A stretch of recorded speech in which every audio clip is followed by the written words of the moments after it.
ते पुढे घ्या. खुर्ची पुढे घ्या.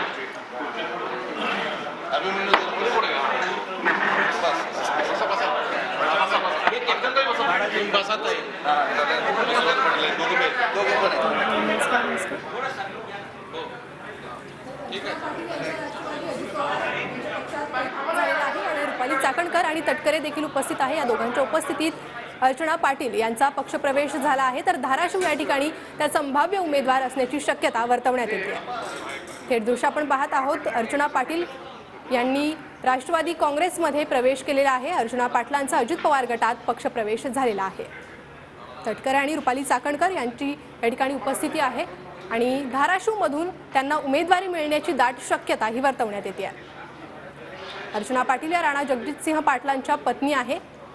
राणा जगजितसिंह पाटील भाजपचे आमदार आहेत, मात्र त्यांनी या ठिकाणी राष्ट्रवादी पक्ष प्रवेश केलेला आहे.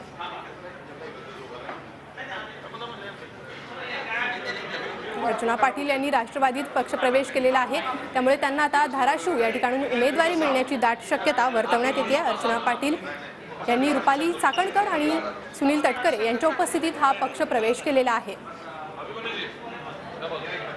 परभणीची जागा राष्ट्रीय समाज पक्षाला सोडल्यानंतर अजित पवार यांच्या राष्ट्रवादी काँग्रेसला खरं तर धाराशिव अर्थात उस्मानाबाद लोकसभेची जागा शिवसेना भाजपकडून मिळण्याची शक्यता आहे आणि भाजप आमदार राणा जगजितसिंह यांच्या पत्नी अर्चना पाटील यांनाच ती जागा मिळण्याची शक्यता आहे. आमदार राणा जगजितसिंह पाटील, माजी मंत्री दशरथजी पाटील, अभिमन्यूजी पवार, राजाभाऊ राऊत, रानराजी जोगले, राष्ट्रवादी काँग्रेस पक्षाचे सुद्धा सर्व पदाधिकारी या ठिकाणी उपस्थित आहेत.